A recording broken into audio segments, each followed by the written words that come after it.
What a show is this. ലോകത്തെവിടെയെങ്കിലും കാണാൻ പറ്റുമോ ഗ്രൂം ചെയ്യുന്ന ഗുരുവും ശിഷ്യയും അവരുടെ give and take in the stage, അവരുടെ ആ സപ്പോർട്ട്, ഇതെല്ലാം പിന്നണിയിൽ ഇരുന്നിട്ടാണ് നമ്മൾ കേൾക്കാറുള്ളത്. ഇത് കാണിച്ചു തന്നവര് എന്താണ് അവർക്ക് ചെയ്യാൻ പറ്റുന്നത്, അതെങ്ങനെയാണെന്ന് പറഞ്ഞുതരാം. ശരിക്കും പറഞ്ഞു കഴിഞ്ഞാൽ ഈ ഗുരുവിന് ഇന്നത്തെ അവസ്ഥയിൽ അവരുടെ ശബ്ദത്തിന് ഒരുപാട് പ്രശ്നങ്ങളുണ്ട്. ഞാനാണ് മരുന്ന് കൊടുത്തു വന്നത്. പാടാനേ പറ്റാത്ത, സാധാരണ ആരും പാടാൻ സമ്മതിക്കില്ല.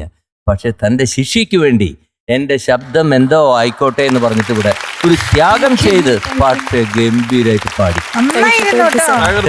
എല്ലാം കറക്റ്റായിട്ട് വന്നു, ഫീൽ വന്നു.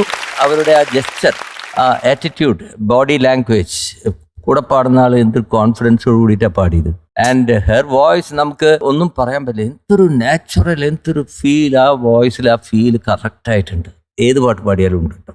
She's A blessed singer. എന്താ പറയാ, ഡെയിൻ വരെ വന്നിട്ട് അവസാനം പാട്ട് പാടാൻ തോന്നി അല്ലേ? ഡെയിൻ വരെ പാടുന്നു. നമ്മൾ മൈക്കില്ലാത്ത നമ്മുടെ ഭാഗ്യാണെന്ന് ചോദിക്കാം. പക്ഷെ എങ്കിലും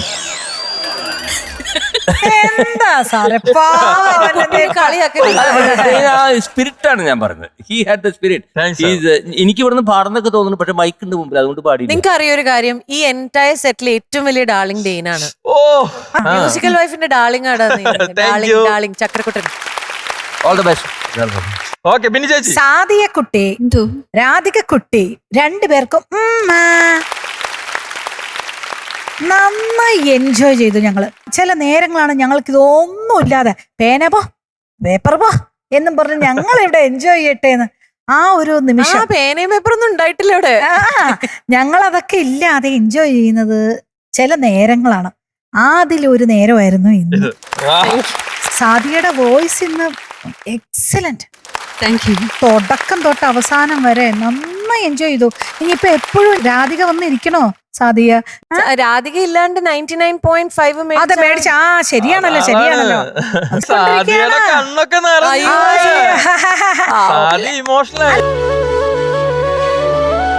ഞങ്ങൾക്ക് ഭയങ്കര ഇമോഷണലായി. ഞാൻ ഭയങ്കര ഇമോഷണലായി പോയി.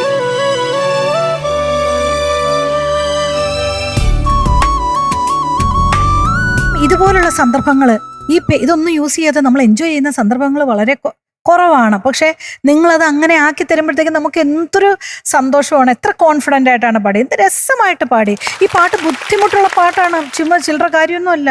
നിറയെ അതിൽ സംഗതിയുണ്ട്, എല്ലാം ഉള്ള തികഞ്ഞ ഒരു പാട്ടാണ്. അത് വളരെ നന്നായിട്ട് പഠിച്ച് നന്നായിട്ട് പ്രസന്റ് ചെയ്തു രാധിക. ഇത്രയും പ്രശ്നങ്ങൾ നമുക്ക് നന്നായിട്ട് അറിയാം.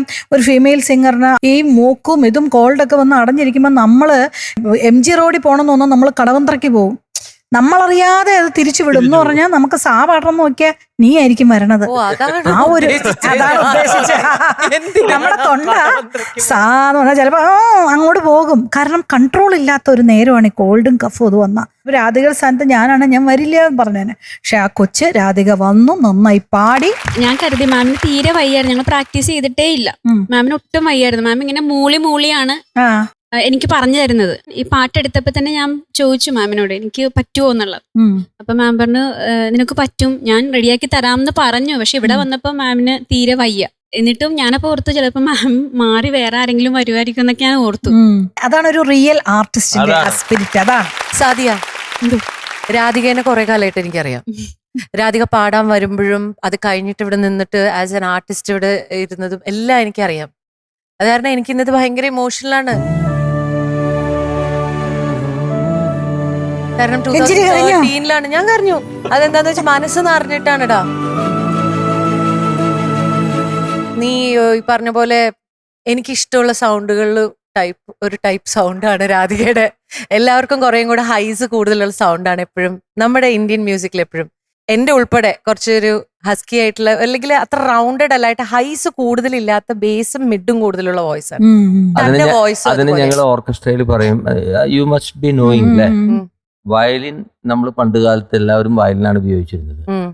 പിന്നീട് മെയിനായിട്ട് AR റഹ്മാൻ വന്നപ്പോഴാണ് ഒരു സൗണ്ട് ഡിഫറൻസ് കൊടുക്കാൻ ഹി സ്റ്റാർട്ടഡ് യൂസിങ് വിയോളാസ്, ഹെവി വിയോളാസ്. 10 വയലിനാണെങ്കിൽ 30 വിയോളാസ് വയ്ക്കും. സാധാരണ നേരെ ഓപ്പോസിറ്റ് ആണ് വെക്കാറ്. 30 വയലിൻ വെക്കുമ്പോൾ അതിന്റെ കൂടെ സപ്പോർട്ടിന് 10 വിയോള. അതായിരുന്നു അതിന്റെ ഒരു ബാലൻസ്. അത് മാറ്റി 10 വയലിൻ 30 വിയോള. എന്തിനാന്നറിയോ? ആ സൗണ്ട്, തിക്കർ സൗണ്ട്, ഈ മിഡും ബേസും കൂടിയ സൗണ്ട് ഭയങ്കര വാമാണ് ആ sound. You have kind of. Sadia, I come to you ട്ടോ. താൻ എക്സ്ട്രോർഡിനറി ആയിരുന്നു, അതിലേക്ക് വരുന്നേ ഉള്ളൂ. ഇങ്ങോട്ട് നീ പാടുമ്പോ ഇങ്ങോട്ട് എനിക്ക് ഇവിടെ ഒരു വേദന, ഇവിടെ ഈ നെഞ്ചിന്റെ ഭാഗത്ത് എനിക്ക് ഇങ്ങനെ ഹെവി ആയിട്ട് എനിക്ക് പറയാനറിയാം. ആ സൗണ്ട്, ഇത്രയും സൗണ്ട് ഇല്ലായ്മയില് Radhika you sang that was from your heart. എന്തൊക്കെ വീണോ വാസ് ഫ്രം യുവർ ഹാർട്ട്. എനിക്കൊന്നും പറയാനില്ല കുഞ്ഞെ, നീ നന്നായിട്ട് പാടിയുന്നത്. You sang into my heart. സാധ്യ ചില സാധനങ്ങളൊക്കെ ആ ഒട്ടും സൗണ്ട് ഇല്ലാഞ്ഞിട്ട് അത് വീഴണ രീതി, അത് ഹാർട്ടിന്റെ അകത്തേക്കാണ് വന്നത് ആ പാട്ട്. ഒരു രക്ഷ ഉണ്ടായിരുന്നില്ല. സാദിയുടെ ഹൈസ് കൂടുതലുള്ള വോയിസും തൻ്റെ ഇത് കഴിയുമ്പോഴത്തേക്ക് ഡിസ്റ്റിങ്ക്റ്റ് 2 വോയിസ് ആക്ച്വലി ഡുവറ്റ് പാടിയ പോലെയുണ്ട്. മനസ്സിലായോ? ആൻഡ് സാദിയ എന്തു ചേച്ചി പറയണ പോലെ എന്തൊരു ക്ലാരിറ്റി ആണോ താൻ പാടുമ്പോൾ.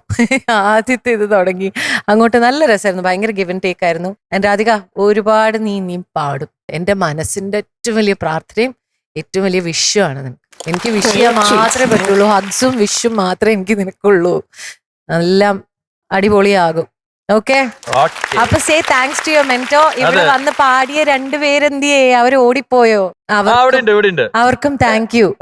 മക്കളെ, നിങ്ങളുടെ പേരും കൂടെ ഒന്ന് പറയണേ. ശ്രാവൺ എന്നാണ് പേര്. ശ്രാവൺ. വൈഷ്ണവ്. വൈഷ്ണവ്. ശ്രാവൺ വൈഷ്ണവ്. നല്ല പേര്, മാച്ച്. ഇവര് ഇടക്കിടക്ക് വന്ന് ഇതേപോലെ ഞെട്ടിച്ച് നമ്മൾ ഇവിടെ ഇങ്ങനെ പരിചയപ്പെടുത്തൽ നടത്താറുള്ളതാണ്. അപ്പൊ ഇനിയും ഇതേപോലെ തന്നെ നമുക്ക് സംസാരിക്കാം. Okay, all the best. Thank you.